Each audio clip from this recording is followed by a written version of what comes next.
¿Te ha pasado que cuando montas un sistema de aire acondicionado tienes el problema que al inicio hay mucho aire, pero al final ya no llega? O al contrario, al final llega mucho aire y al principio no, y tú tienes que argumentar que es porque está al principio o porque está al final. O peor aún, ¿te ha pasado que en algún local con vidrio en una fachada, adentro es muy frío, pero al lado del vidrio es muy caliente y hay dificultades porque apagan el aire, lo encienden y la gente discute mucho? Mira este episodio para que veas cómo evitar todos esos problemas. Si eres un apasionado del diseño HVAC para calefacción, ventilación y aire acondicionado y te gusta aplicar ingeniería para encontrar soluciones acogidas a toda la normatividad ARRE, este podcast es para ti. Mi nombre es Rolando Torrado y seré tu facilitador en el camino del entendimiento de las buenas prácticas de diseño con esto que se llama Diseñando HVAC con Rolando. Hola, ¿cómo están mis queridos HVACeros? Aquí estamos de nuevo en el segundo episodio del podcast Diseñando HVAC con Rolando. Me encanta porque hoy voy a tratar un tema que me parece fundamental para que tus diseños sean de alto nivel. Son todos los métodos que hay para estimación de cargas térmicas y para diseño de ductería. Recuerda, si no tienes ningún método de estos, tus diseños seguramente van a tener muchas fallas. Quiero que por favor me sigas en YouTube y en Spotify en el podcast que tengo montado en ambas plataformas para que no te vayas a perder nada de lo que subimos. Mira, diseñar sin un método de cálculo quiere decir que tú estás utilizando el metro cuadrado, el metro cúbico, el factor de área y no sé qué otras cosas, Excel, que son métodos muy rudimentarios, pero que pueden funcionar. ¿Y por qué pueden funcionar? Porque generalmente esa metodología o esas estimaciones están sobredimensionadas. Porque 20 metros cuadrados por tonelada a mí me parece algo monstruosamente grande. ¿Y por qué? Porque yo, por ejemplo, 20 metros cuadrados los podría ambientar con, ¿qué te digo? 3.000, 4.000 BTU. Depende de la situación.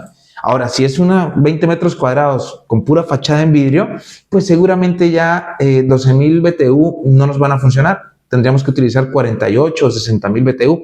No lo sé.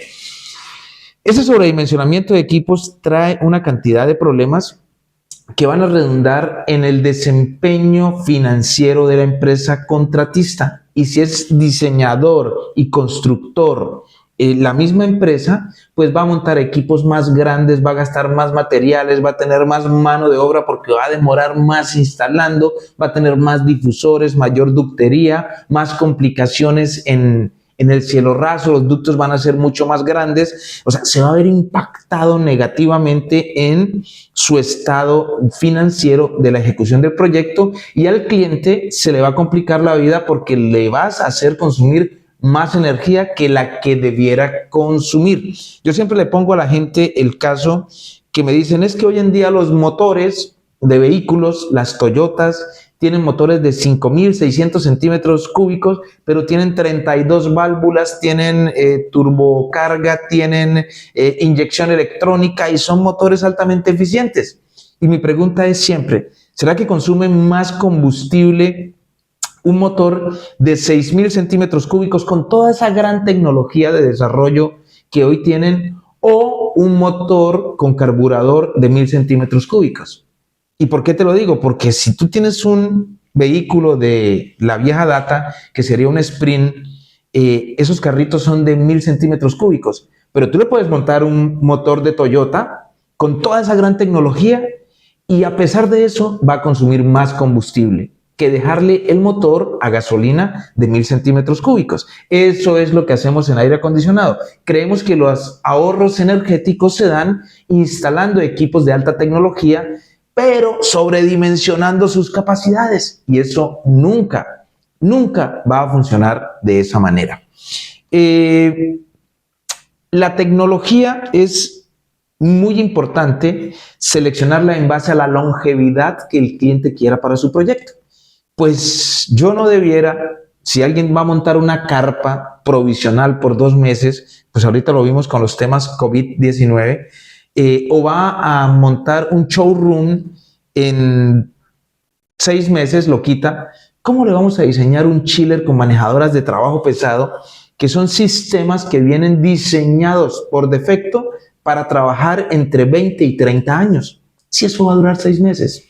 Entonces yo tengo que buscar más bien unos equipos de segunda que no funcionen bien, y no me importa sobredimensionar, no me importa colocar equipos que estén de muy alta capacidad, porque son 6 meses. En 6 meses ni se va a quebrar esa empresa, ni va a pasar nada. Pero a una empresa que tú le estés ayudando a generar un diseño, y que sea un hospital o que sea un edificio que va a trabajar 20, 30, 40 años, si nosotros lo podemos ayudar reduciendo las cargas térmicas para que los equipos sean más pequeños, y adicional a eso metemos tecnología de punta con mayores eficiencias, pues los costos energéticos van a ser muy chicos, y seguramente vas a lograr que el proyecto le salga en 0 pesos, o mejor aún, que le dé ganancias. O sea, que con la inversión adicional que él hace a lo largo de 10, 15 o 20 años, en solo disminución de costo energético, el cliente se puede ganar el proyecto totalmente gratis, y le puede salir también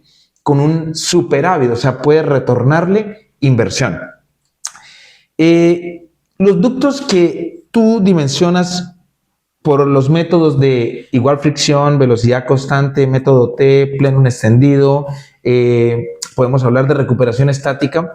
Todos esos métodos son espectaculares, pero para dar una dimensión inicial al ducto. No son métodos de diseño, que es donde nosotros nos equivocamos y decimos que diseñamos, y de forma muy rápida, porque tomamos un ductulador que no tengo y colocamos la velocidad que nosotros queremos y el caudal, y ya tenemos el tamaño. O nos vamos con fricción de 0.1 o 0.05 para suministro-retorno, y ya tenemos dimensión.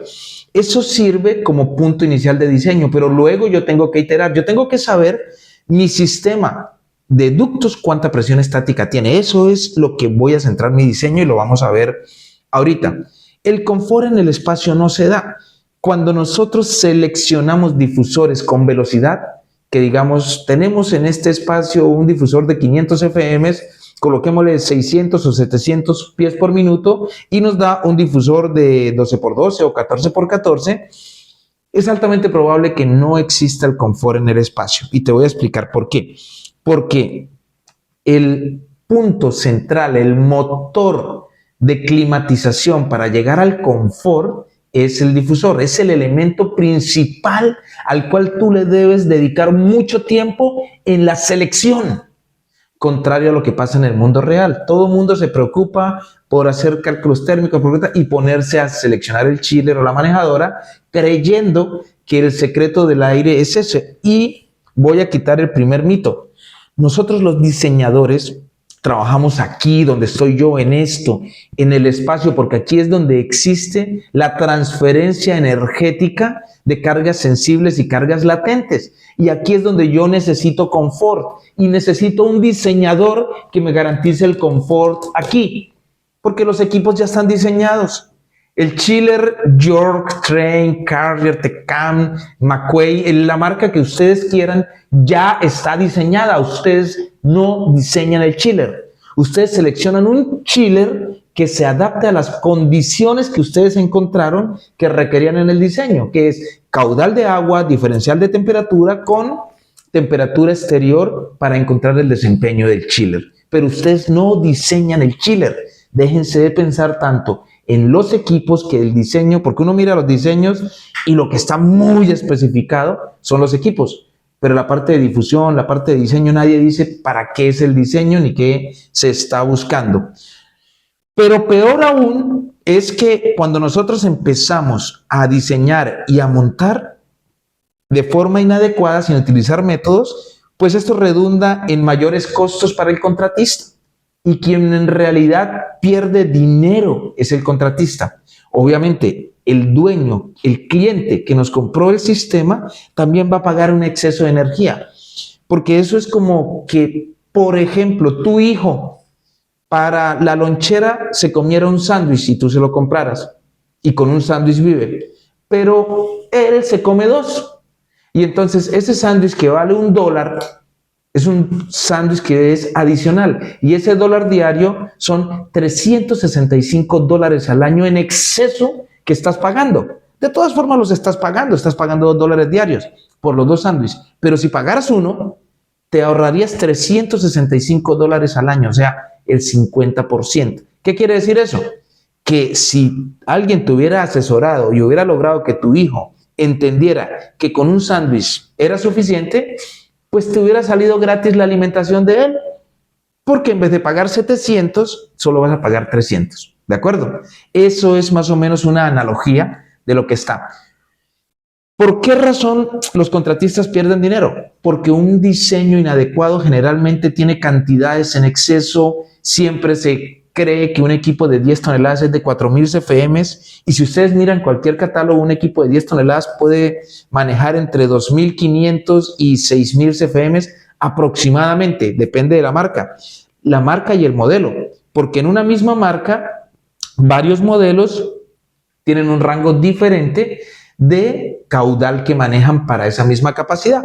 Entonces, si mi diseño es con un equipo de 10 toneladas y yo lo hice con 3.000 CFMs, pues me estoy ahorrando 1.000 CFMs en tamaño de ductos y generalmente entonces los ductos van a ser más pequeños. Voy a bregar menos para pasarlo por los cielos rasos. Voy a gastar menos material. Voy a utilizar menos mano de obra porque va a ser más rápida la instalación. Entonces la cantidad de descuentos y de reducciones que yo tengo, pues son muy altas. Y eso va a impactar positivamente todos los estados financieros de mis equipos. Los equipos cuando son más grandes, pues son más difíciles de montar, son más costosos, consumen más energías, acometidas eléctricas de mayor tamaño, o sea, los gastos, la mano de obra, la logística, las grúas, todo generalmente es más costoso para el contratista. Por eso el trabajo serio y real de los diseñadores de aire acondicionado es tratar de encontrar el punto de equilibrio entre las cargas térmicas que se van a generar aquí adentro y las cargas térmicas que puede vencer el equipo, o sea, encontrar ese match. ¿Y qué es lo que pasa generalmente? Que las cargas térmicas nuestras en pico, porque el software sube y baja, después sube un poco más, baja un poquito menos y vuelve y sube, y así se manejan las cargas térmicas. El software le dice a uno cuál es el punto más crítico que el sistema va a tener, pero ese punto crítico es solo a una hora y en un mes del año. O sea, no es todo el año. El resto del tiempo, el sistema está con cargas térmicas por debajo de eso. Y yo generalmente selecciono mis equipos con el punto crítico. Entonces, mi equipo generalmente va a estar sobredimensionado. Y eso estando las cargas térmicas aquí, pico, y yo teniendo mi equipo de esta manera, es un match increíble. ¿Qué es lo que pasa generalmente? Que las cargas térmicas están aquí y el equipo que montan está aquí. Y entonces montan un sistema BRF con 2 o 3 condensadoras y dicen el BRF es lo mejor que hay en el mundo. Montamos 3 condensadoras y funciona solo un compresor de la primera condensadora. Y sacamos pecho y decimos es increíble el sistema. Y lo que no tiene nada de increíble, tiene todo de real. Es que sus cargas térmicas adentro estaban aquí y usted montó una condensadora de estas. Pues obviamente como el sistema se adapta, él se reduce y hace el match. Y con un compresor de la primera condensadora alcanza las cargas térmicas. Por esas razones que yo les digo que sus diseños o los diseños que no utilizan un método generalmente están sobredimensionados. ¿Qué es lo que tenemos que hacer nosotros para mejorar esta situación? Pues primero, para estimar cargas térmicas tenemos que utilizar algún método y ese método les ruego que no sea manual. Les ruego que sea por medio de un software, bien sea a mí me encanta el Elite, que es un software que yo manejo el CHVAC para cargas térmicas y el DuctSize para ductería, pero está el Hub, que es de Carrier, que hace el match con los equipos de Carrier. Tracer, está el de la gente de seguridad, el Zipeterm, todos estos software de Zipe y una gama increíble de software para estimar cargas térmicas en el mercado muy fuerte, pero esos software tienen que ceñirse a un método que la mayoría de las veces yo configuro cuál es el método que quiere porque él me da algunas opciones o ya vienen prefijados con un método que yo no puedo siquiera tocar. Así que vamos a mirar algo que es lo que la gente a veces se ha confundido, y Array también ha permitido esa confusión porque Array tiene el manual de aplicaciones para cálculo de cargas, que yo lo tengo en la segunda edición y ustedes lo pueden buscar en internet, se consigue en las primeras páginas. Y en ese manual, si ustedes analizan, Array dice que los métodos que hoy en día se debiesen utilizar son únicamente el heat balance o balance de calor y el RTS, que es la serie de tiempos radiantes. ¿Por qué Array hace esa anotación? Muy sencillo. La mayoría o la tendencia que tenemos en el mundo con el tema de sistemas de aire acondicionado es a hacer la modelación energética. O sea, hacer nuestro estudio y nuestra estimación de cargas térmicas y después irnos a montar eso con un equipo seleccionado de una determinada tecnología y de un determinado CIR, o sea, una eficiencia, y mirar con la moderación energética cuánto consumiría ese equipo o ese sistema. Con otro sistema, con otro equipo, con otro CIR, cuánto consumiría. Entonces, Array dice que el heat balance es el software más preciso, más preciso. ¿Y por qué es más preciso? Les voy a contar. Porque internamente en los espacios las cargas térmicas son volátiles, no son fijas, no son constantes, son variables. Entonces las cargas térmicas a lo largo del tiempo y dependiendo de la incidencia solar y dependiendo de otra cantidad de cosas, las cargas empiezan a subir y bajar como una onda sinusoidal, pero no es sinusoidal. ¿De acuerdo? Se va viendo como una montaña que sube y baja así. Y la función real de las cargas térmicas es lo que nosotros buscamos modelar en el software de estimación. Y el heat balance es el que más se acerca, o sea, sus cálculos son los que más se acercan a la curva real que va a tener el sistema. Por eso Array dice que es el más preciso y que le sigue el RTS, porque el RTS dice Array que es como el método simplificado del balance térmico, ¿de acuerdo? Del balance térmico. Y él también se acerca mucho, o sea, los software nos dicen a nosotros cómo se van a comportar las cargas en el interior, pero realmente se comportan un poco diferentes. Y los que más se acercan a la realidad son esos dos. ¿Por qué Array lo dice? Miren, el heat balance, voy a leer aquí lo que está en el manual. Él mira las superficies opacas, llama las superficies opacas los muros, porque los vidrios no son superficies opacas, y le da 4 niveles.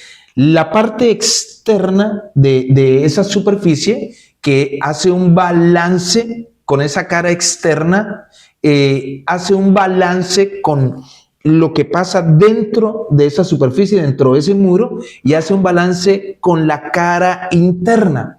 O sea, son 3 balances que hace en la envolvente del espacio. Y adentro ya hace el balance del aire, o sea, donde nosotros estamos en los espacios, ellos hacen un balance de aire. Así que con la cara externa de los muros, ¿qué tienen ellos?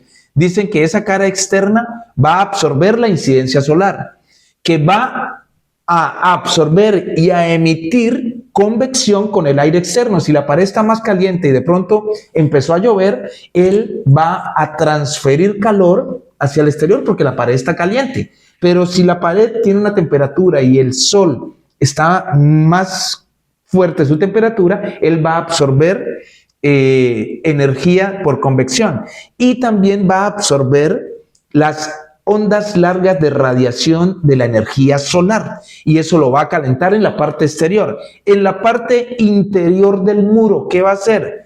Va a hacer todo lo que es el proceso de conducción, desde la parte externa que está caliente a la parte interna. Y la cara interna de esa superficie también tiene que tener un balance.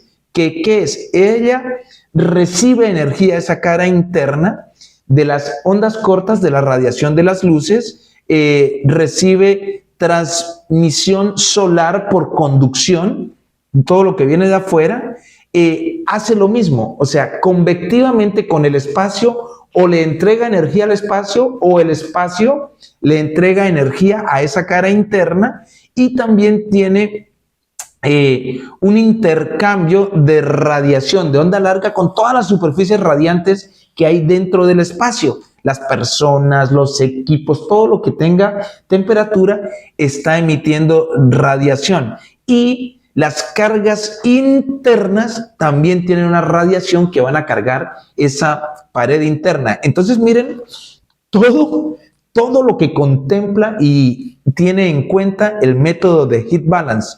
¿Por qué? Porque después ya nos vamos al espacio y el aire que está en el espacio es el que nosotros vamos a trabajar. Los ingenieros de aire acondicionado siempre vivimos de mover aire. Pero en este método, él dice que el balance de aire se da con la convección que se dé con la superficie interna de todos esos muros. ¿De acuerdo? Con todo lo que ya vimos. Mira que también tiene la convección con todas las fuentes internas, personas, equipos, luces, todo lo que esté interno, que genere cargas térmicas, está convectivamente haciendo balance con el aire. Y también viene la infiltración, ventilación y extracción. Todo eso me genera a mí cargas. ¿Para qué? Para que eso se balancee con el sistema de aire acondicionado, porque el sistema de aire acondicionado es el que se encarga de retirar el calor sensible del espacio y el latente, pero la forma de calcularlo es lo que el método de heat balance tiene. Por eso es tan preciso, porque es que miren todo lo que hace con una superficie opaca. Ahora, el RTS tiene una forma diferente de operar. La forma de calcular, pues, es más sencilla. Él en las superficies externas tiene en cuenta la parte radiactiva, o sea, la parte radiante, perdón, y la parte convectiva. Ganancias por sol, ganancias por conducción y ganancias internas. Él dice, el muro se carga y ese muro le empieza a enviar por convección porciones de energía al espacio y también por radiación. Y toda esa convección y esa radiación son todas las cargas que él estima en el espacio, y nosotros le ponemos las horas de enfriamiento y con eso se calcula la modelación energética de cuánto consumiría un equipo que va a retirar todas esas cargas calculadas. Entonces, si ustedes se dan cuenta con todo lo que yo les he dicho, es que esos dos métodos son muy complejos y lo que buscan es encontrar la manera más real de cómo se comportan las cargas, pero también esos métodos tienen una carga pico, o sea, el punto más alto de la carga, que es el que nosotros utilizamos para seleccionar los sistemas o los equipos. Y eso lo conseguimos con el CLTD, con el TFM, o sea, con el cálculo de cargas térmicas por diferencial de temperatura y el método de las transferencias. Cualquiera lo puede utilizar. Entonces, miren que cuando nosotros hacemos una estimación de cargas térmicas para selección de equipo, únicamente vemos las características de la envolvente del edificio, cómo va a ser la calidad del ambiente interior, o sea, cuánto vamos a ventilar, cuáles son las características funcionales y ocupacionales, o sea, a qué horas está completa la gente, a qué horas va el 70%, los equipos y todo, y estimamos cargas térmicas, así de sencillo. Con esa estimación de cargas térmicas diseñamos o dimensionamos el equipo y las redes, seleccionamos el sistema y sacamos el costo de la inversión.